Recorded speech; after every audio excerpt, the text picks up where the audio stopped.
가치성장 비즈니스 가성비 전략 손현정입니다. 조 바이든 미국 대통령이 3시간 뒤면 한국에 도착합니다. 첫 일정으로 삼성전자 평택 공장을 가장 먼저 찾는데요.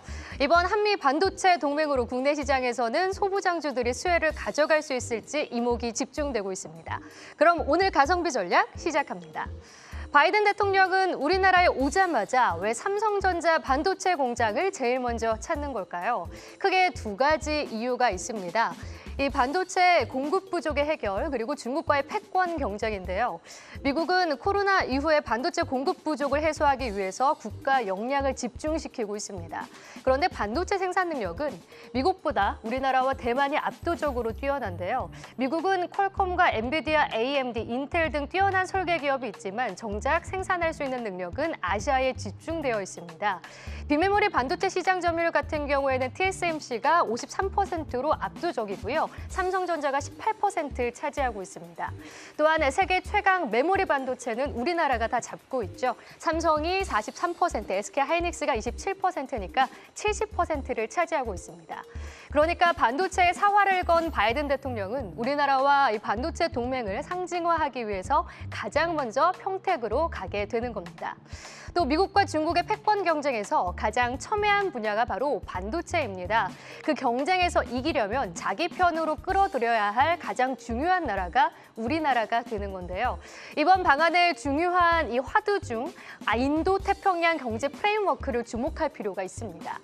IPEF는 중국의 경제적 영향력 확대를 견제하기 위해서 미국이 동맹 국가를 모아 추진하는 일종의 경제협의체인데요. 이번 아시아 순방 중 우리나라도 참여해 출범을 확정합니다.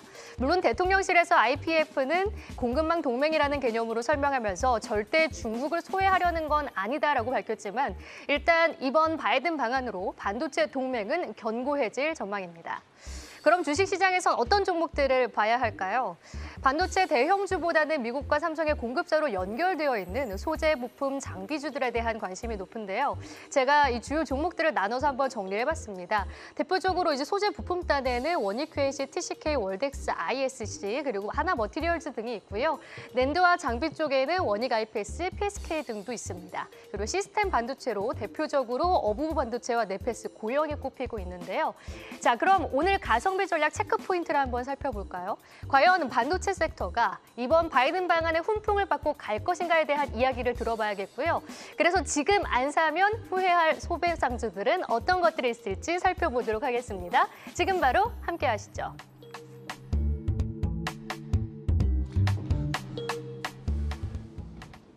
네, 손현정의 그 브리핑 잘 들었습니다.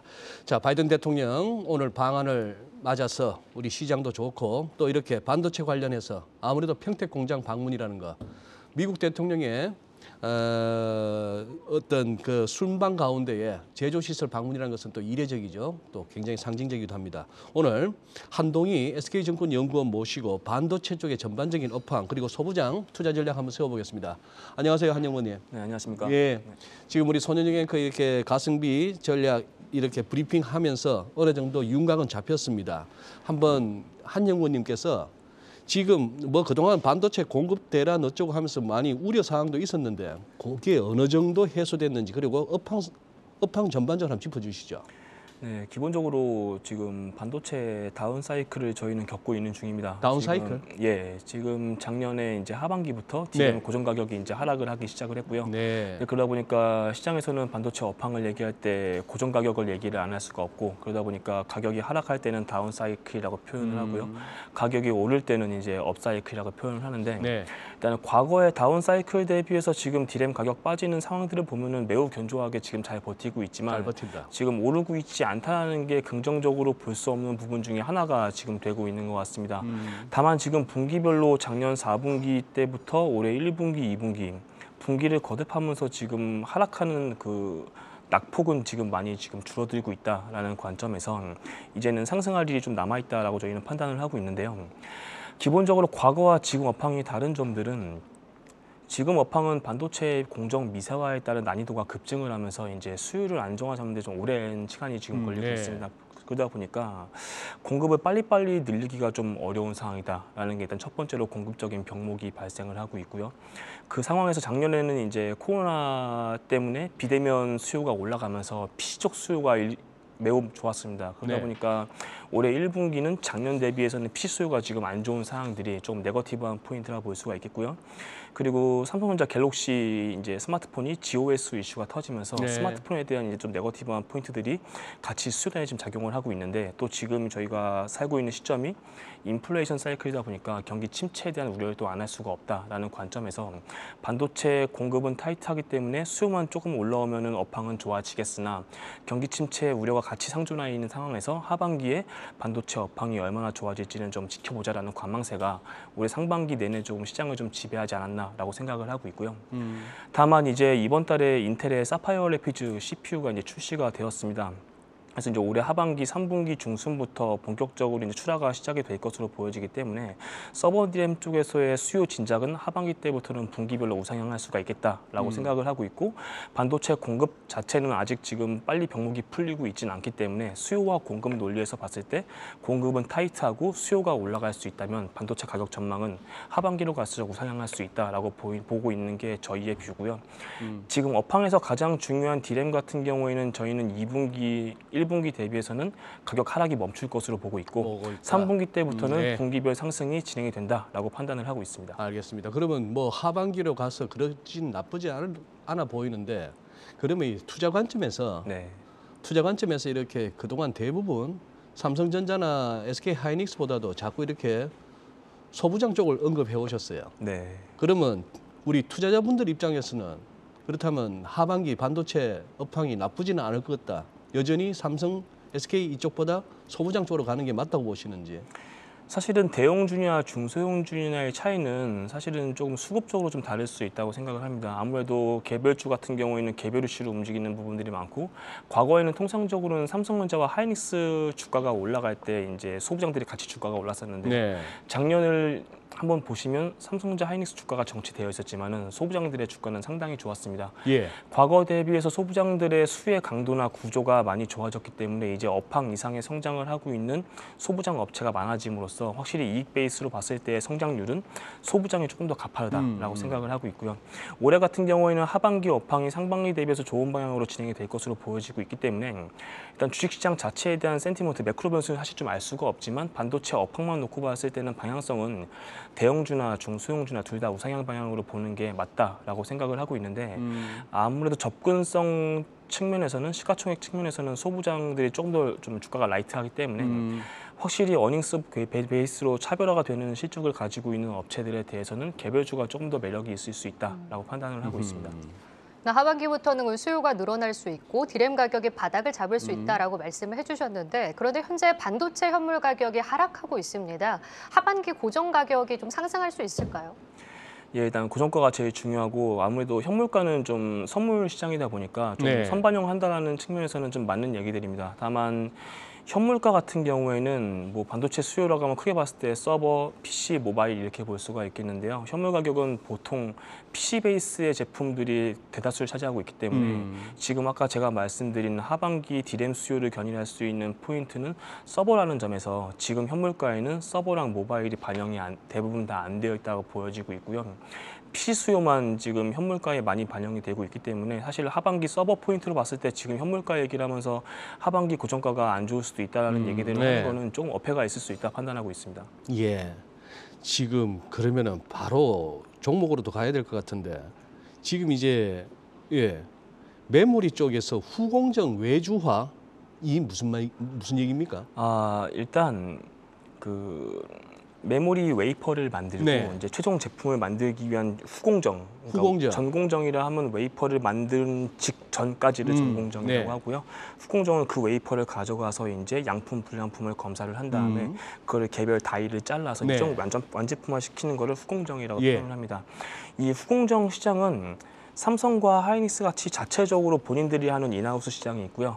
그리고 본인들이 하지 않고 이제 외부 업체에 이제 아웃소싱을 주는 외주 시장이 있습니다. 네.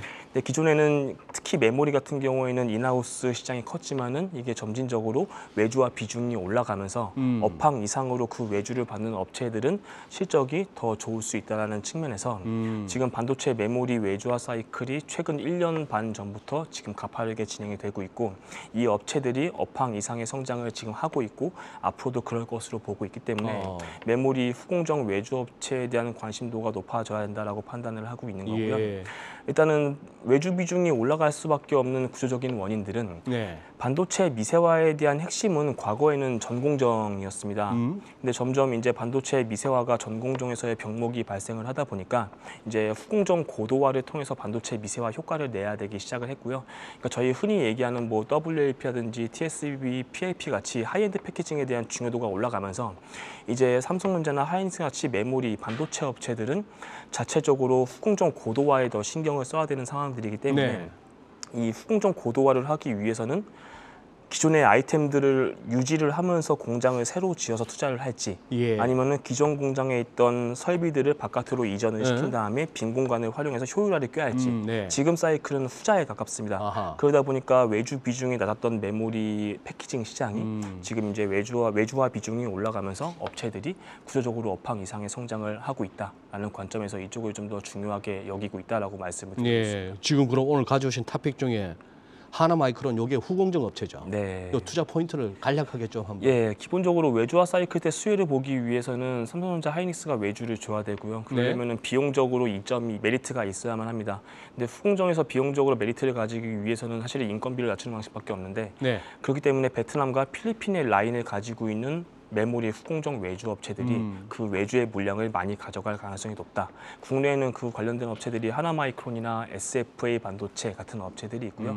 타픽 하나마이크론을 말씀을 드리고 있는 이유는 일단은 올해까지는 삼성전자의 비메모리 패키징 테스트 비중이 올라가면서 실적이 가파르게 좋아지지만 올해 말부터 2025년까지는 작년에 계약한 SK 하이닉스와의 후공정 턴키 계약에 그래요? 대한 수혜가 구조적으로 반영이 되기 시작을 하기 때문에 2025년까지의 구조적인 성장 포인트를 가지고 있다. 이것들은 업황 이상의 성장을 할 수 있으면서 매분기 실적이 성장할 수밖에 없는 포인트가 될 수 있기 때문에 어닝 베이스로는 서플라이 체인에서 가장 차별화된 종목 중에 하나라고 좀 말씀을 드리고 있습니다. 네. 네. 또 쓰신 리포트를 쭉 보니까 이 검사 장비 업체인 네오셈도 커버를 하시던데요. 이거에 대해서도 한번 설명을 해주실까요? 예, 일단 소형주 중에서는 가장 선호하고 있는 업체 중에 하나이고요. 이 네오셈은 반도체 검사 장비를 만듭니다. 주력 제품은 SSD를 검사하는 테스터 장비가 메인이라 보시면 되고요. 글로벌 시장 내에서 삼성전자를 제외한 나머지 업체들에 대해서 메인 플레이어라고 보시면 될 것 같습니다. 작년에 인텔 사파이어 래피즈 출시가 지금 올해 5월로 밀리게 되면서 해당 분야에 대한 투자가 조금 슬로우했었고요. 작년 상반기 때 실적이 좀 안 좋았지만 사파이어 래피즈의 출시가 확정이 된 이후부터는 지금 SSD 테스터에 대한 투자가 지금 가파르게 증가를 하고 있습니다. 작년 매출액이 370억 정도의 매출액을 달성을 했었는데 올해로 넘어온 2월 잔고가 100억 정도 되는 걸로 추정이 되고 있고요. 그리고 수주 공시로 확인할 수 있는 지금 신규 수주액이 거의 680억 가까이 지금 되는 상황입니다. 그렇기 때문에 올해 매출 재원인 신규 수주와 백로그가 지금 매우 가파르게 증가하고 있다는 점에서 올해 실적은 작년 매출액은 370억대였지만 올해는 매출액 1000억대를 달성할 가능성이 매우 높다라고 생각을 하고 있고 이 실적적으로 봤을 때 상반기 대비해서 하반기가 굉장히 가파르게 올라올 수 있는 종목이기 때문에 일단 당장 올해 실적 베이스로 봤을 때 차별화가 많이 될 수가 있겠고요.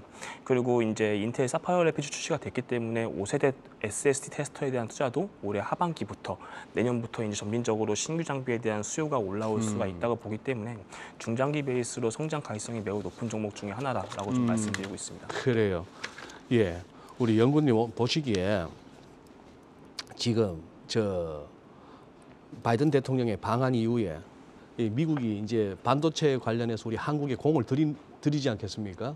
여기에 대해서 중국도 자기들도 반도체 굴기를 외쳐온 지가 만만치 않았는데 네. 지금 이게 우리 한국 반도체 업체들 삼성전자와 SK 하이닉스뿐만 아니라 그 전후방한 주변 관련 회사들에 이르기까지 앞으로 뭐 영업 환경이나 실적 측면에서 이번 바이든 방안이 그래도 긍정적이다 아니면 조금 더 힘든 상황을 만들 수도 있겠다 본다면 어느 쪽으로 평가를 하실 수가 있겠어요?